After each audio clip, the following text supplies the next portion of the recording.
morning, good morning, good morning, good morning, good morning, LinkedIn Live. We are live. Good morning, Poornima. How are you doing? I'm doing very well, Cheryl. Good morning. Happy New Year. Happy New Year to you. Thank you so much for joining me. From Copenhagen is where you are this morning, right? That's right. That's right. It's a very gray. Well, the sun seems to be trying to come out at least, but it's a relatively gray morning. Yeah. Yeah, I mean it's relatively grey here in the UK as well, obviously, because it's almost always grey, right? That's true.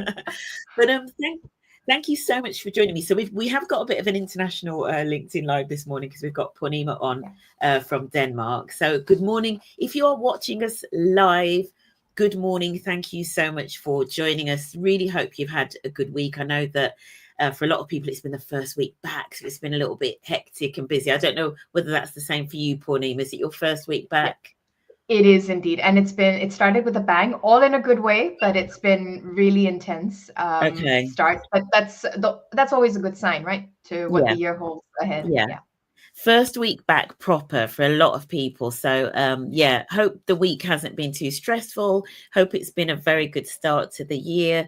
If you are watching live, please do say good morning in the comments. This is a hot topic, right? This is a really hot topic.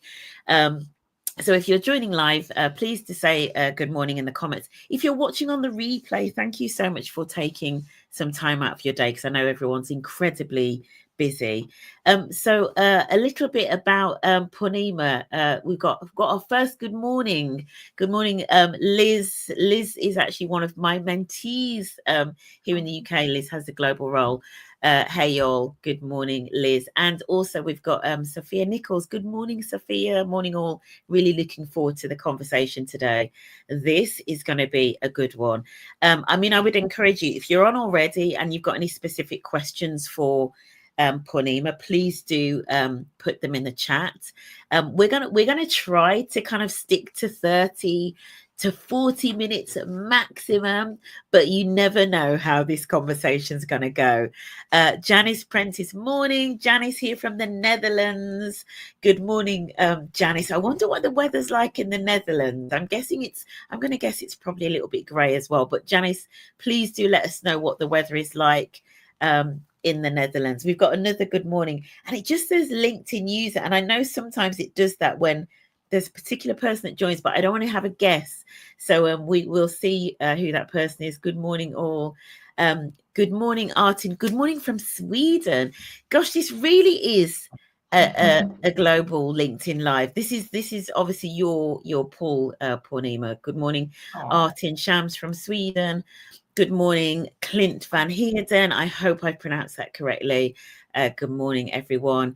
Good morning, Zubaida Limbada. Zubaida is going to be one of my guests for next week's LinkedIn, no, the week after. I can't remember which one, but we're going to be talking about Gen Z as part of the whole future of DI. You know, what are Gen Z looking for? It's pretty sunny in the Netherlands. That's really good to hear. Lucky you. And good morning, Sophia Grace. What a beautiful name.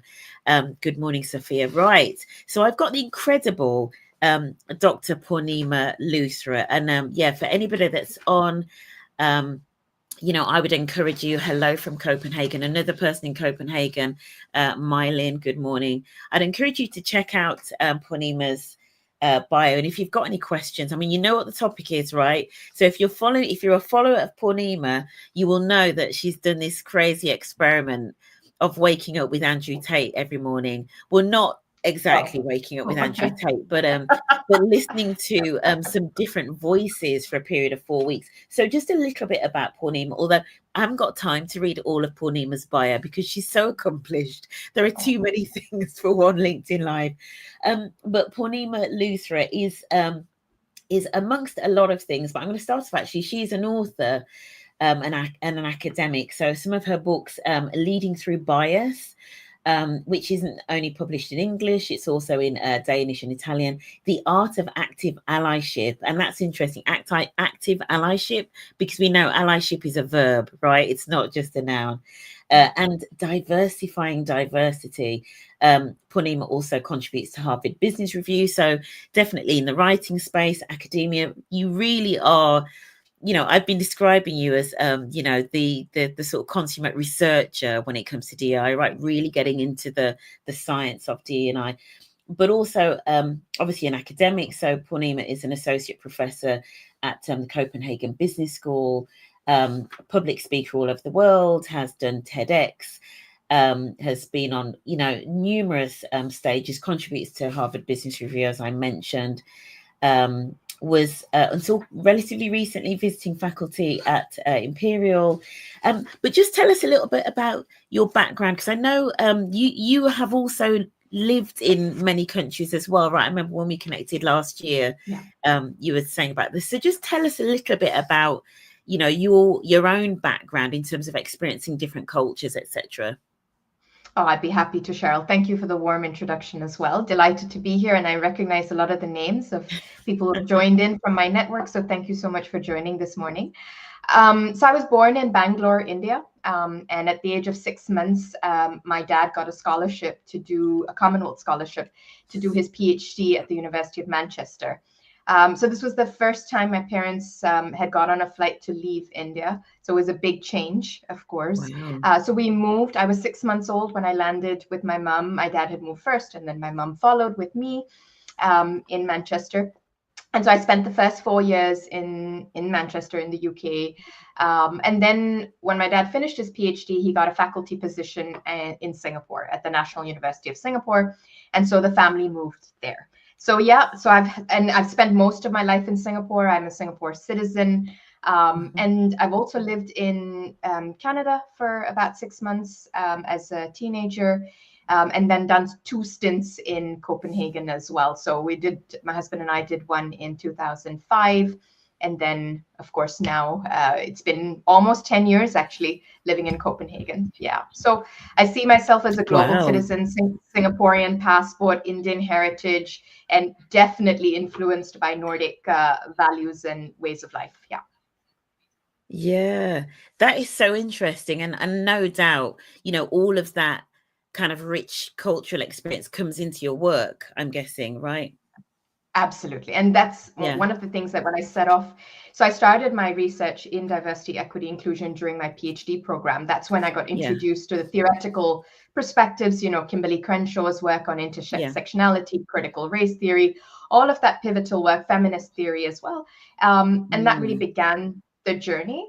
But one of the things that was really important to me throughout my work was providing a global perspective on diversity, equity, and inclusion, because that's one of the things that's really lacking today. Because we really, if you look at the news, if you look at the headlines, but you also look at the research, most of it is grounded very much in a North American, perhaps the UK context as well, but not really anywhere else. So, and that of course determines how we look at the subject matter and how we also address the challenges that we're facing and how we move forward. But I always wanted to put a more nuanced, you know, understanding around this, that this is a global phenomenon. We experience discrimination everywhere, but it looks different, it feels different, and it needs tailored solutions. Yeah. Absolutely. And that point that you made there around the very heavy impact, you know, I think when I sort of first started thinking about this, and actually I think I did a LinkedIn Live with somebody just after the elections, the US elections, and I was saying, you know, when America sneezes, the rest of the world catches a cold, right? And certainly when it comes to DE&I, there is a lot of rhetoric and a lot of agenda that kind of seems to blow across the Atlantic, right, to the rest of the world, you know, wrongly or rightly. So, yeah, we're going to get into this, and it's a great place to start, because we are going to get into the experiment that you've just done, and you know what, we're going to sort of start with why. I can see that Clint's already getting in there with his questions, which is great. So tell us about why you wanted to do this particular experiment, and then explain to people what it is that you did. Yeah. So I've spent the last 2 years researching the backlash and resistance that's been building against DEI, and exploring the fear, the emotion of fear that underpins and underlies that. And that's been a core part of my research. And of course, this is coming out in my new book that should be out end of March, early April. And so I've been in this space and working with these topics for a while. And of course, that means that I've been reading content, listening to content from the right wing to understand how they're seeing it. And that's been something I've been doing for a while. Now, I was sitting on a flight from London to Milan for my Italian book launch of my co-authored book, Leading Through Bias. And this was I think it was end of September or early October, around that time. And I was sitting on the flight next to a woman. So we were in a row of 3 and there was a middle seat empty and she was on the aisle and I was on the window. And we happened to start chatting. And very quickly I realized she was American. And I made the maybe fatal mistake of asking her what her views were about the upcoming election. Now, as we got into the conversation, it was very clear that she was a right-wing supporter, was going to vote for Trump. And I had 2 options at that point in time. I could put my headphones on and continue with listening to my music and reading my book, or I could engage in that conversation. And at the most, it was about a 2.5 hour flight. There was a finite time span for this. Yeah. And I chose the latter. I said, all right, let's see where this goes, right? Yeah. And it was a great conversation. We had very different views on many things, but we held space for each other and we engaged in a rich dialogue that was grounded in respect. And she provided a list of authors, books, podcasts that she felt I should listen to. And in return, she offered to read my books to see where I was coming from. And we left that flight giving each other a big hug, exchanging numbers. We even followed up a few days later with how we were doing. She was on a holiday with her girlfriend. And so I thought, this was great. And I walked away thinking, because in my new book, I write about the fact that we need to move away from debates to more dialogues and discussions. We're often engaging, at least with DI topics, with this intention to win. I'm on this side and I believe this and I'm going to prove my point and win. And the other side is doing the same. Now, what if we engaged in a rich dialogue with the intention to understand, maybe not to empathize, maybe not to ever believe in what the other side is saying, but just to listen so that I understand where the other person is coming from, and then to hold space. For me, she held space for me, which doesn't always happen in my line of work, right? I'm very used to kind of the verbal, aggression that comes with doing this work. So it was just refreshing to have someone who was on the other side and very willing to talk about it, but also hold space respectfully for my viewpoints. And I thought that was beautiful. So that started, that was October. And I thought, all right, this is beautiful. So come November, I said, all right, you know what? I'm going to do a 1-month experiment of only listening to. So it's one thing to listen to it periodically, one a week or something. But I'm going to listen to it consecutively, Monday to Friday, every day, my listening. I erased everything off my podcast list on Apple Podcasts, and I only had right-wing podcasts.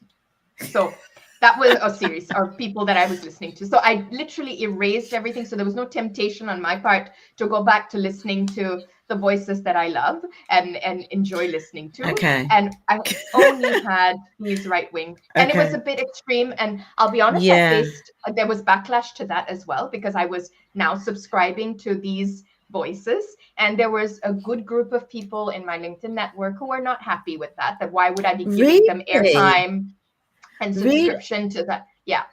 That's so interesting. I mean, before we get on to who you were listening to, the list, which I think if people can sort of find your post, I should have put a post to your experiment, but you summarized the list. I thought, so this morning around a similar sort of time, around election time, I thought to myself, I need to listen to the Joe Rogan Trump interview that everyone was going on about, right? So I listened to that. It was mildly entertaining, actually. But this morning, in prep for this, right? So I'm a big morning routine person, right? I like my morning walks. I like to listen to certain things. So this morning I thought, I didn't want to set off yet because it was a little bit too dark and I'd woken up quite early, but I thought, let me do a Poornima. I thought, let me put Joe Rogan and Elon Musk on. I lasted about 12 minutes and I was like, no. It's like, no. It is like, really challenging. So I'm a morning person as well, Cheryl, and I'm at the gym every morning at 5:30, and that's my routine. And that's when I listen to the content that I want to listen to. And this was interesting because my wonderful Apple Watch kept telling me that my heart rate was above what I usually am at when I'm on the elliptical machine or when I'm on the treadmill, which was interesting, right? So it had a physiological impact on me, but it also then helped me kind of vent through. So perhaps that's why I didn't stop at the 12-minute mark and was able to persevere. I mean, some of these podcasts, let's be honest, they're really long. Some of them are 2 hours, right? So it's, of course, listening to it, through the day as I'm driving or, going for a walk, whatever it is. So it was, some of them are really long and it's really difficult to push through. And there were some voices that I was able to, and we'll come to that, but there were also some voices that I was not able to continue beyond like 5-6 minutes. So I can share that as well. Yeah. And I think for me, it was because, because for me, my morning routine is sacred, right? It's what sets me up for the day. And I was like, no, I'm not having Elon Musk and Joe Rogan setting me up for today. I was like, I don't need this today. But it takes a toll on your mental health for sure. It really does. And a couple of, I am going to go back through the comments. I can see that the point here around debates. I think it's Savannah Hansen, who is also one of the guests that's going to be starting. What put you off from listening for more than 12 minutes? It wasn't the themes. It was just, I just didn't want my morning routine spoiled. But I think, given the way that you approached it, you there was an intention behind it, right? You were, I guess you were probably more mentally prepared than I was. I obviously just woke up one day and I was like, oh, I'm speaking to Poornima later. Let me just try and listen to this. And I was like, no. I love that you called it doing a Poornima. That's a nice, that's a new one. So who did you listen to? Just some of the names that people would recognize, so that people get a sense of the type of content. So before I share who I was listening to, I also want to say that I approached it from a very academic researcher perspective. So I know I was at the gym listening to it, and part of that was intentional because you can work off some of that agitation on the treadmill or the elliptical machine, which I think helped my mental health to be able to persevere for that 1 month, right? So for 20 days, sometimes at the weekend as well, really listening to this content. But I was still taking notes. I was still, making sure that I really had my researcher hat on. And sometimes it helps as a researcher when you put that hat on, because you are in some ways distancing yourself. You're trying to be as objective. You are really trying to catch your bias. This is part of the training you over all these years of being that researcher, trying to be as objective, putting those biases aside and really listening to understand, right? So, and that was the lens through which I was approaching it. So I listened to quite a few. I listened to 920 minutes in total. And that was everyone from Joe Rogan, of course, Jordan Peterson, it was Matt Walsh, Andrew Tate, Candace Owens, J.K. Rowling. And I also listened to some additional videos and documentaries that were made around this area as well. So there was quite a lot of content. So that most of it was podcasts and some of it was documentaries as well. So these were the names I listened to. And for the most part, and Robby Starbuck, of course. I mean, I can't leave Robby Starbuck out of this conversation. So these were the names that I listened to. They are, of course, for the most part, based in the US. So again, it is the voices, the right-wing voices out of a particular context. Yeah, absolutely. And I was very conscious about that. But as you said, those viewpoints do filter and have an impact on how we do DI work in other parts of the world. So, and those are the ones that make the headlines as well, as we've seen, and even just in the last 2 weeks with McDonald's and with Costco and with Walmart, with even the LA fires. I don't know if you've seen these. That's okay. I don't know if you've seen these headlines coming out. Just I mean, it's devastating to see what's happening with the fires in LA. And yet people are saying that one of the reasons that happened was because of DEI, Elon Musk's tweets yesterday. And it's so ridiculous. You don't know whether to laugh or to cry. But you see these headlines, right? So they are coming out from there. So I wanted to listen to the voices from the right wing in the US and the UK, I suppose. And so 920 minutes of them. And most of them I could listen to the one person. So I could listen to the conversation that Andrew Tate had with Candace Owens. And just so the listeners also know, there was a kind of, I had to frame it. I mean, there's a lot of podcast episodes for each of them, right? So I was only listening to the ones that have to do with DEI, because that was relevant for me, my research, my work. So I wasn't listening to, I mean, they have podcasts about all sorts of topics. So I have delimited it to the topic of DEI and their views around affirmative action, around the Supreme Court ruling, around broader topics around inclusion, belonging, equity, fairness, racism, slavery, historical, views on or history, Jim Crow. So topics around episodes around those topics. Yeah. Okay, interesting. So many questions. Let's circle back to Clint's first question. So he says, I think Voltaire said, I disapprove of what you say, but I will defend to the death your right to say it. How does this land with you after your experiment? And actually, that's a really good question in the light of the recent Mark Zuckerberg announcement, right? Which, as I said to somebody on a call yesterday, I mean, first of all, I thought it was a deep fake, right, when I was watching it. And then I was like, this looks like a hostage video. Like, literally, like, I was like, what is it? Like, is he saying this under duress? So to that point, what are your views, and has that changed around, things like free speech and all of that? What are your views on that? And around topics around DEI in particular? So I talk about this with a lot of my, close collaborators within this space, because I think we have a misunderstanding around what free speech means. And I think one of the things that has always been important to me is what, and I think I don't just apply this to others, but also myself. I mean, I'm starting with myself. Is what I am saying, what I'm writing, is it harming somebody else? Am I causing harm? And for me, that's my litmus test in terms of, should I say something or should I not? Right. So I think that would be the way that I approach it. So yes, people need to have a right to voice their thoughts, opinions, engage in a constructive conversation about where they're coming from, what their insecurities are, what they're afraid of, what they're uncomfortable with. I think there should be space for that. And in this particular topic, there is a lot of that. There is fear around what all of this means. It's changing our societal values somehow. For some of these folks, that's where it's coming from. It's these deeply ingrained Christian values, Orthodox Christian values around what the family looks like, what the role of the woman is in the house, what masculinity looks like as well.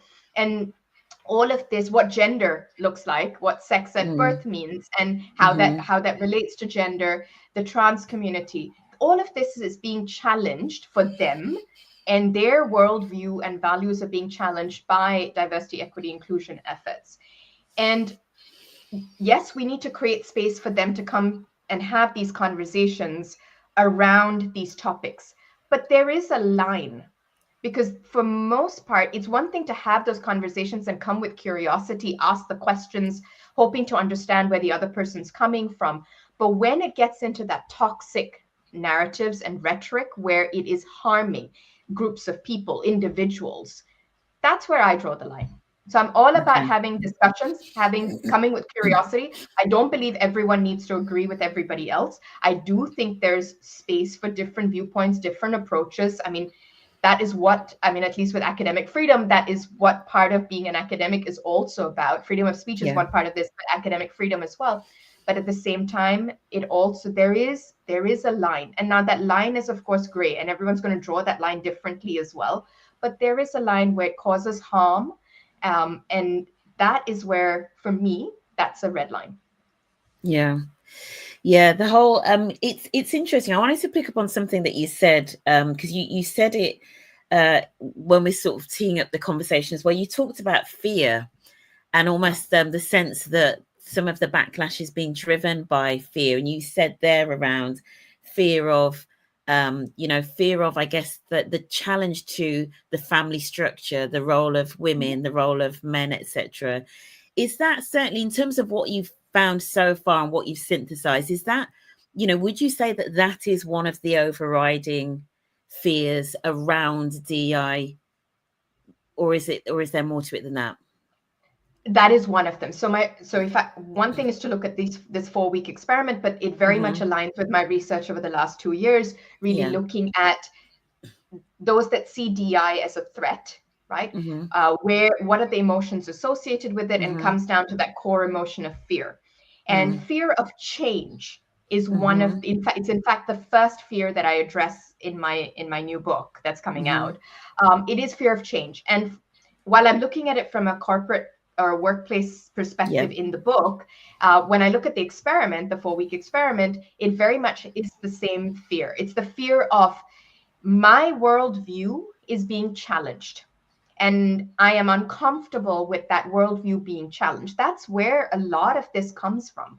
And when we look at the role, especially when you look at the role of women, the role of men, what masculinity looks like. There was one episode which was a conversation between Candace Owens and Andrew Tate.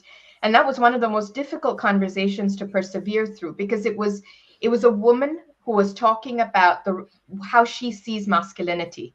And it was all about the man being the fighter and the protector, and what masculinity and manliness really looks like. And it was really hard. As a mother of 2 boys, I really struggled to listen to that conversation and narrative. And on the other side, it's also listening to people like Matt Walsh in particular talk about what the family unit looks like. And what the specific roles, the very cisgendered heterosexual roles of man and woman in the household, and who does what. And for me, that was really, really, it was really difficult to kind of, but I could also see where they were coming from. I could see from a look at the fear of change. It is the fear of change. It is my values, my worldview is being challenged. It's so interesting. Part of the reason I was smiling when you were talking about that difficult conversation that you listened to, the Candace Owens and Andrew Tate one, is it reminded me of, I did a post some time ago. One of my little guilty pleasures in life is there's a terrible, it's not terrible, but there's a program called Married at First Sight. I don't know whether you have it in Denmark, right? No. Married at First Sight. So two strangers are matched by matchmakers. Reality TV, 2 strangers are matched by matchmakers, and they literally get married. I mean, it's not contractual, but they get married live on TV, and they have to live together under an experiment. They get advice, etc. The Australian series is unbelievable. But one of the things that I have talked about on that in particular, and I think the Australian culture, is quite certainly ascribes to very, sort of traditional roles of masculinity and femininity. And on that, I remember there was one series in particular where a number of the women were constantly calling out the men who were, showing vulnerability or maybe a little bit more emotional. Yeah. And the women were like, you're being a little B, the B word for the men. And it really stuck in my mind as like, gosh, sometimes I use the term like patriarchy's done a number on us, right? We've we've all been so ingrained with this view. So as you were talking about the Candace Owens and Andrew Tate, I was thinking, we sort of see those sorts of things everywhere. We see the kind of like the repercussions of it and these views around, what masculinity looks like. But really interesting that you saw that as one of the core tenets of where the backlash is coming from, that fear that the family structure, which for a lot of people, the family structure is akin to society. The family structure is what holds society together, right? Mom, the dad, the 2 kids is what is at the bedrock of society. What about? I think very often.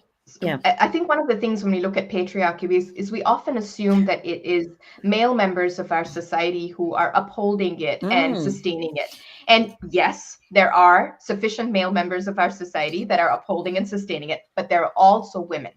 Oh, 100%. And if I reflect just on my South Asian background, right, when I think about members in my own family, generations above, grandmothers, and how we hold those views of patriarchy up and pass them on from generation to generation. So I think we also need to, for those of us who identify as women, we also need to put the mirror up to ourselves and say, well, what am I doing in my environment? And for me, I have 2 sons, as I've said, raising them to be feminist sons is a really big part of the role I have as a mother, to show them what manliness looks like, what it means to be masculine, right? With all that vulnerability, with all that beauty that comes with human beings and emotions, and removing some of those expectations around who they are because they're a boy, because they happen to be this gender identity that they need to then be this. It's challenging because society also demands certain things of boys and of girls. Absolutely. But just to add that in, no, definitely. So I love that we've identified that one particular, and I think a lot of people will resonate with that. The fear around the role of women. I mean, we could go into that. I mean, we could go into the low birth rate thing and all. That's like a whole nother. I mean, obviously Elon Musk's trying to correct that himself personally, right? Like the low birth rate.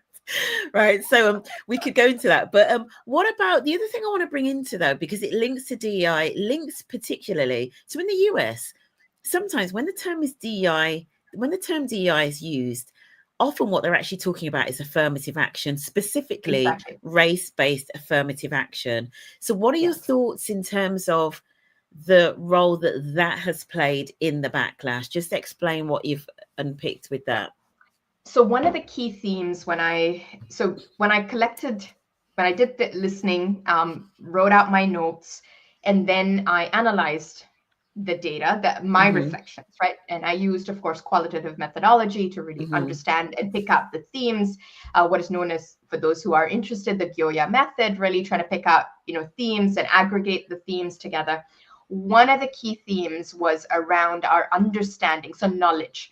Our lack of understanding around diversity, equity, and inclusion at a common level. So those of us who are left-leaning, who are working in the DI space, we have a much more nuanced understanding around what diversity, equity, inclusion, or equity, diversity, inclusion, whatever you call it, stands for, and what the terminology woke actually means, right? And where it comes from, what the history behind it is. There is a much more nuanced understanding.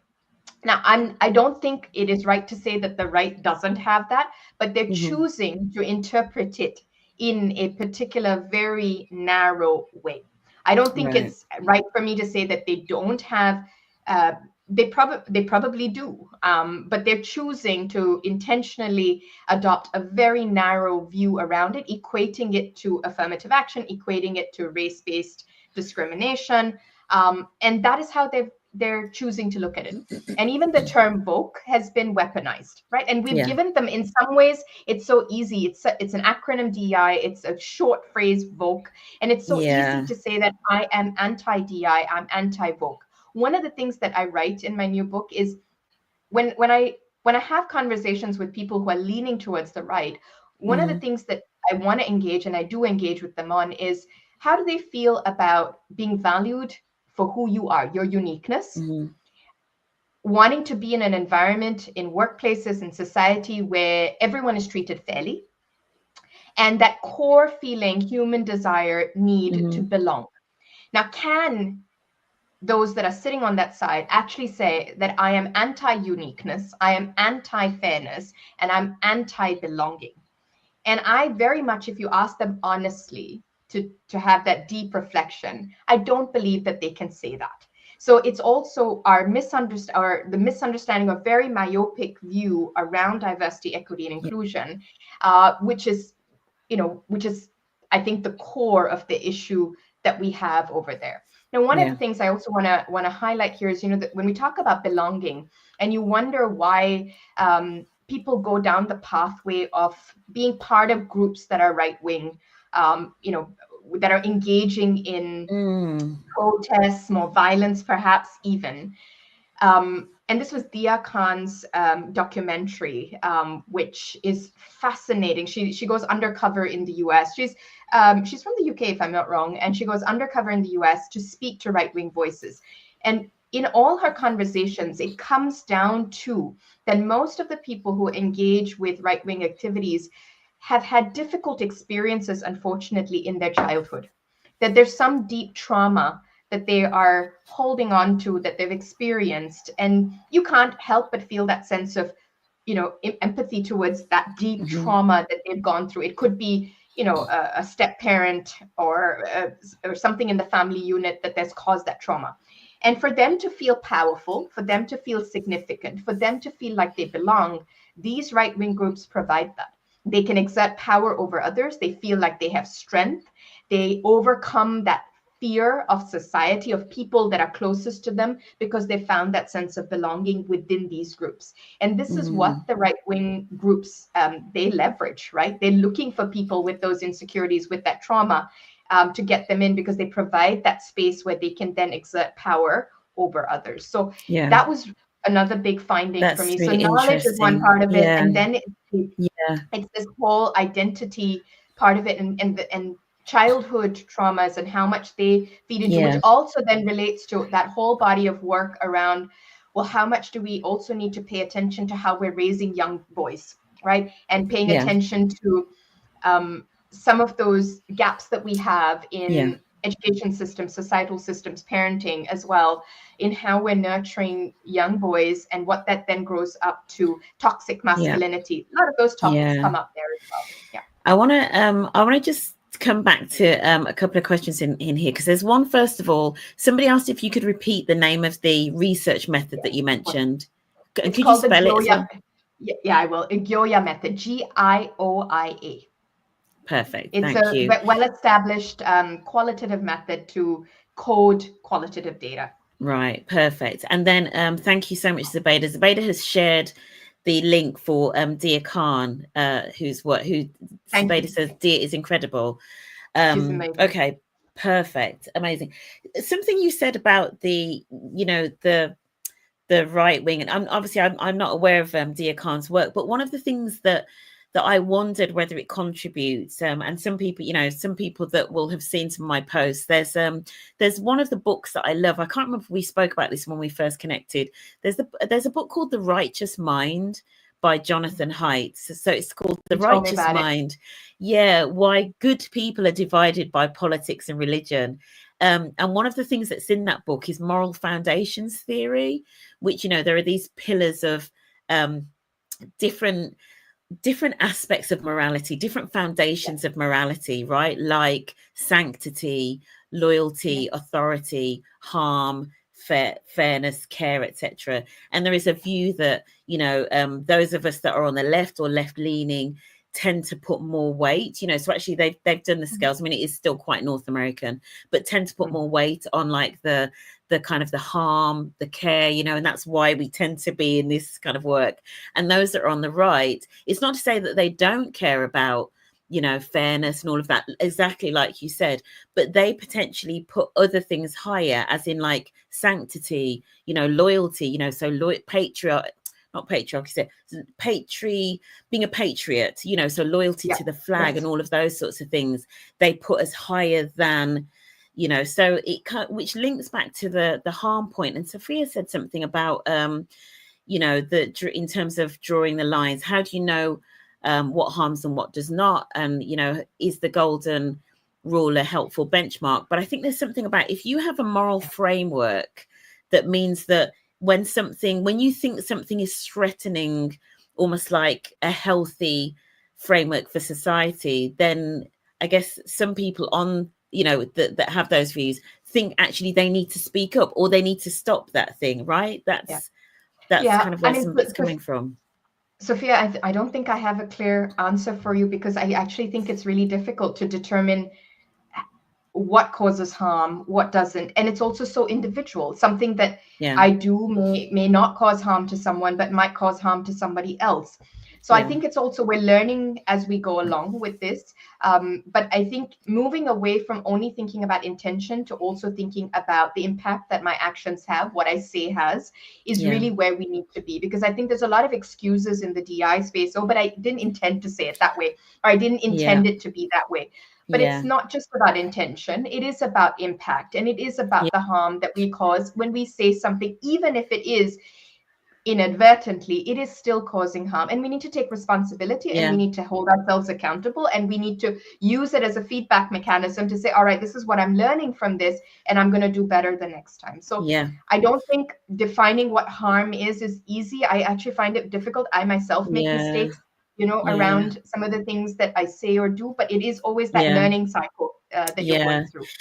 There is, if anybody wants to delve more into the whole free speech thing, especially with the with this week's Zuckerberg announcement, there is a brilliant BBC Reith lecture by Chimamanda Ngozi Adichie on freedom of speech from about, I want to say about 2 years ago. So if you look up the BBC Radio 4 Reith lectures, Chimamanda on the freedom of speech, it's exceptional. It's absolutely exceptional. I think really good as well, actually, for people working in the DEI space, because if I'm being honest, I think sometimes we are too easily offended, right? There's a balance, right? I think sometimes in this space, sometimes people feel that they can't do right for doing wrong, right? They're in like a catch-22. If they say something, they get vilified. If they don't say something, they get vilified. If they say the wrong thing, they get vilified, right? So just playing the devil's advocate, not that the devil needs any, of course, but of course. But it's nice that you bring that up, because the title of my next book is Can I Say That? So it's exactly, this is the reality, right? And it is difficult. And I think we also, those of us who are in this space, I do think, and it's something that I'm working on myself, is holding space for asking the next question, saying, where are you coming from? Tell me more. I love the phrase, tell me more. I really try and use it as much as I can. But tell me more about where you're coming from. And just, to ask people to explain, especially when something they say feels triggering, right? That's one of the things, to go back and say, well, where are you coming from? Tell me more about this, so that we try to understand what they mean by it, and then engage again, coming back to the dialogue and discussion. One of the things, Cheryl, that really surprised me, just talking about, I know we've talked about those differences, right, with all these voices. One of the things that surprised me through this was also where, I'm not sure I would use the word agree, because that's a very strong word to use, but where we maybe we're moving in some degree of alignment on certain thoughts, right? So where it's like common ground, where is there is common ground, And a couple of those things were that, I'm not sure if all of them, but a vast majority of them agreed that bias exists, that the world and people are inherently biased, and that we do make decisions on the basis of in-group favoritism that forms the basis of much of the discrimination that we see in organizations and in hiring processes, and with the absence of affirmative action, what happens. And so there was commonality there, and also what was really interesting for me is that the vast majority didn't disagree that racism exists. They agreed that it is an issue and it is a problem. But where we, of course, varied was how to address what to do, but also the why behind it. I think for where I completely disagreed with them was around the fact that their view was, why should today's generations be held responsible for example, slavery, the impact of colonization? And that is where I differ in my view, because, looking at systemic racism, where it comes from, who's upholding it, how we're conditioned into it. So I disagreed on that, but just the very idea that bias and racism actually exist. And also something you brought up earlier, which was a key theme that came out for me, is in the DEI space, those of us who are working in it, I think we also have to hold the mirror up and ask ourselves, how can we do this better? Yes. What can we learn from the ways in which it's been done before? I mean, I think it was Matt Walsh who said in one of the podcasts that, and I wasn't aware of this until I heard it, that in 30 minutes, apparently you can be DEI certified. Now, for someone who has spent decades trying to understand, grapple, research, but also looking at lived experience and understanding people's lived experience, I found that deeply, deeply disturbing. Yeah. I mean, here's the thing, and I think this goes back to what we were saying before in terms the term DEI, just like the term woke, is thrown about to mean all kinds of things, right? And one of the things I say about DEI is a broad umbrella, right? It's a broad church in terms of, and this is really since 2020 more so, but I think even a little bit before then, but it was almost like used as an umbrella to capture lived experience ambassadors, right? Awareness training on very unique elements, data audits, all the broad spectrum of what, strategic work, all of that was all bundled under DEI, unconscious bias training, all of that, which is, maybe that's part of its undoing almost, and it's, well, some of it is the word has just, the acronym has just become weaponized, but yeah, it doesn't surprise me because I've seen LinkedIn promoted ads popping up for DEI training, right? And I look at them and I kind of like roll my eyes, and I'm like, do we need more of that, or do we need, what is it that we need currently, which will probably be in your next book. what does and also the last one actually, Leading Through Bias, is really the book that looks at systemic change, right? How do we enable that systemic change? I mean, look, there's just recent data that's come out that shows that, in the absence of affirmative action in medical schools in the US, the percentage of Black medical students being enrolled has gone down significantly.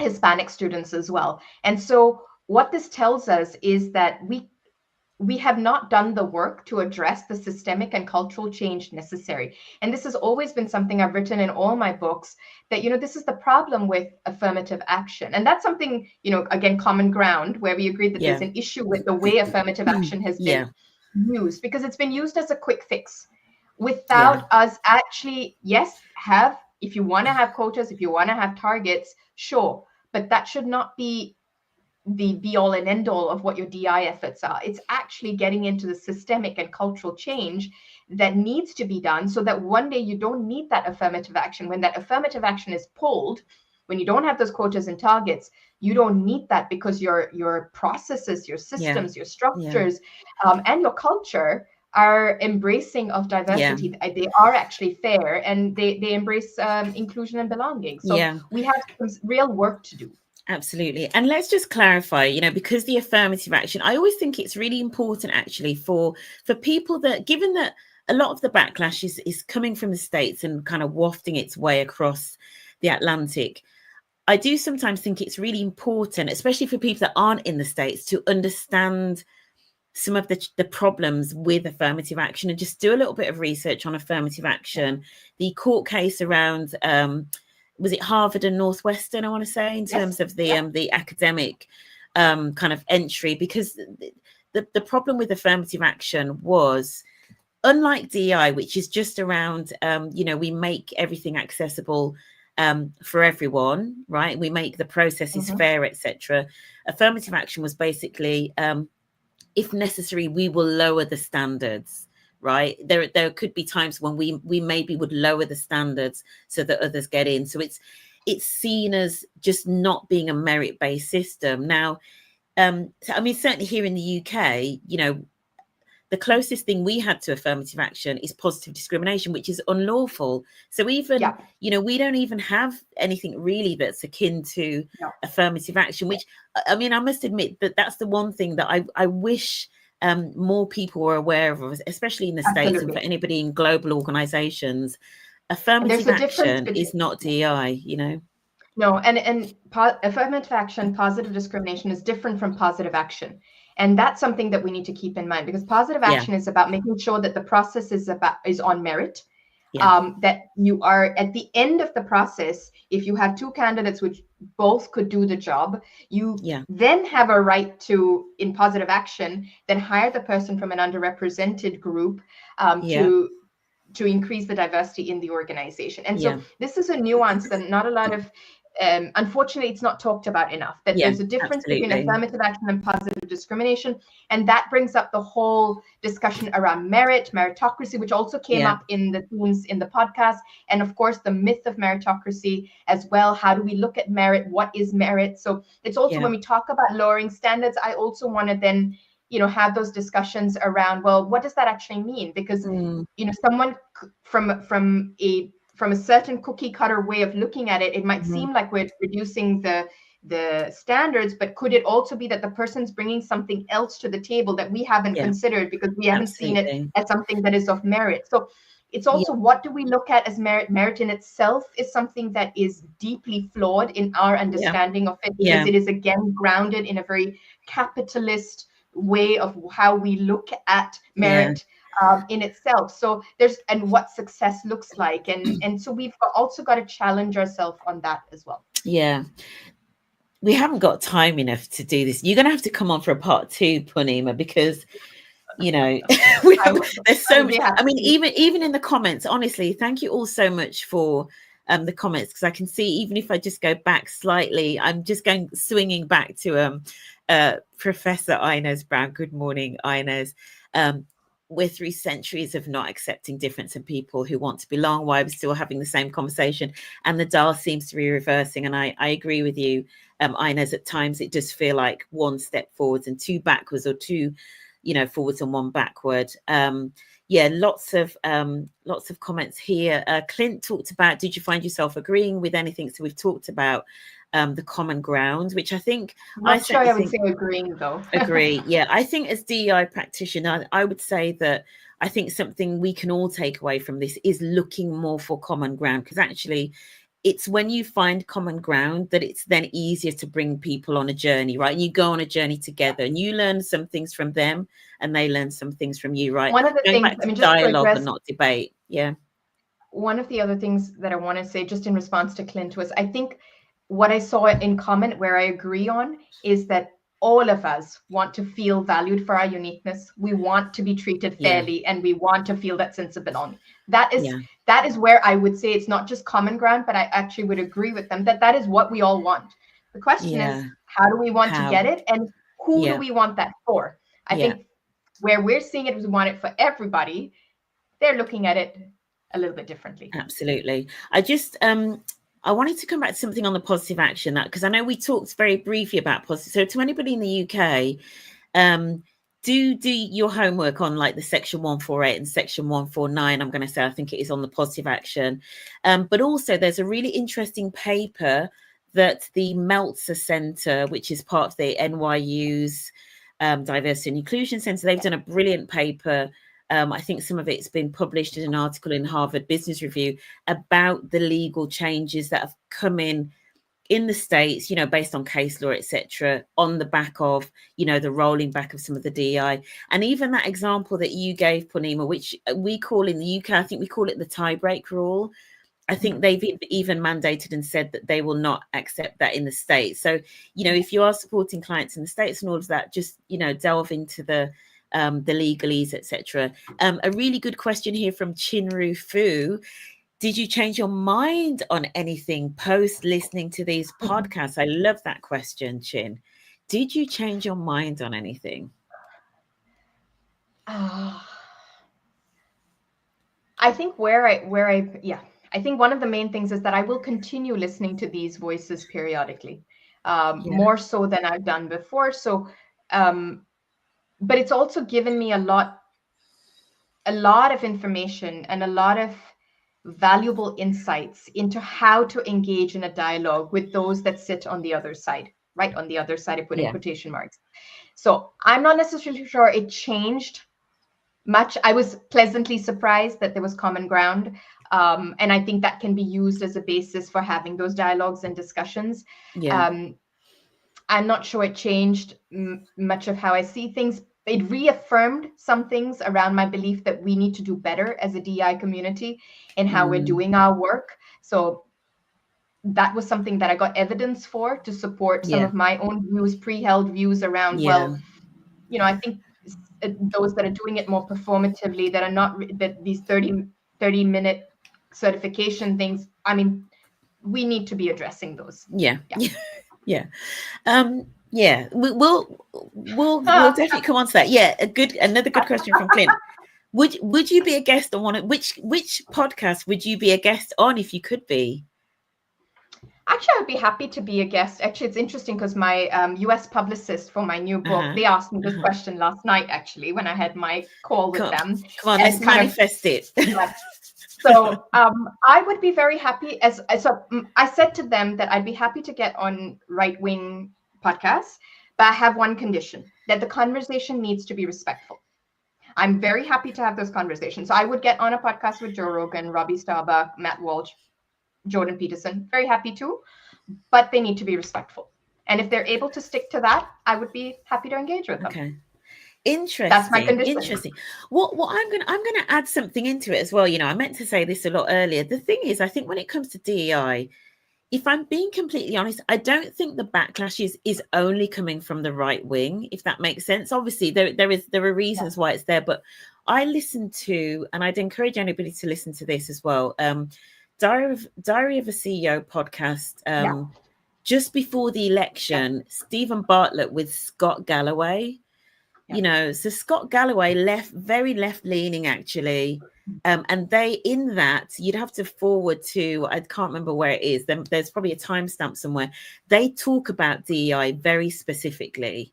And it's fascinating to kind of hear them having the conversation. So, you know, you're right in terms of, like, you know, if for example, you are left-leaning, you know, listening to right-wing voices, there's a great app, isn't there, called Ground News? I don't know if anybody's heard of that, but it's a news app that basically, if you are left-leaning, it presents to you the news that's being presented in the right, and kind of is trying to show you your blind spots. And also, if you're right-leaning, it presents news from like left-wing outlets, again trying to show your blind spots.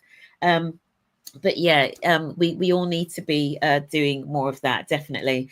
Sophia's mentioned there as well, great book I found helpful about listening is Just Listen by Mark Goulston, because a lot of what we have been talking about is listening to each other, really listening to understand, right? Listening to understand others. We're gonna have to wrap this up because we've gone like way over, and we've got things to do.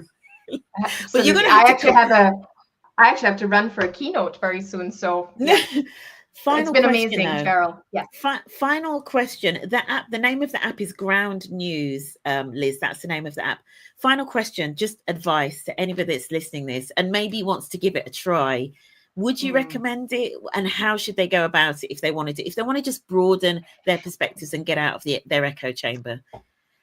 I think I would recommend it. I think start with some of the voices that are, so Andrew Tate would be the one I'd put lowest on the list because that was really difficult. There were some of his podcast episodes that I just could not get through beyond a minute or two. So start with the ones that are a bit more, maybe, I don't know what the right word is, but just ones that don't agitate. Informed. Well, even that would be tricky to say sometimes, but it's just, you know, those that don't cause you as much mental agitation, perhaps, or emotional stress. So, you know, Jordan Peterson, Matt Walsh, Joe Rogan, start there. Some of their episodes are tough. I'm not going to deny that.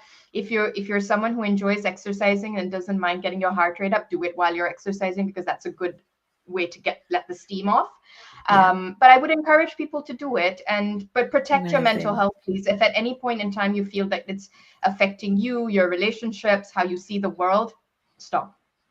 Stop. And, you know, get in touch on LinkedIn, and you know, I'd be happy to share my thoughts on this as well, and support you if you're going through this journey. Absolutely amazing. Honestly, Poornima, we're gonna have to wrap it up there because I know you've got so much on, but this has been such a fantastic conversation. And the book is called, what's the book going to be called again?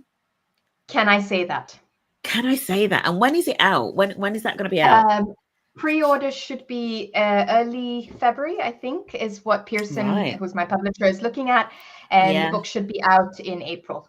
So it's spring, basically. Perfect. Yeah. Look out for the book. You've got to pre-order it. Can I say that? Can I say that? Can't say anything these days. It's one of the sayings. No. Poornima, thank you so much. Everybody, thank you for everybody that's listened to us live. And if you've watched all of this 1 hour on the replay, thank you so much for your time, Poornima. It's been amazing. Thank you. Thank you, Cheryl. Thank you for having me. Thank you all. Bye.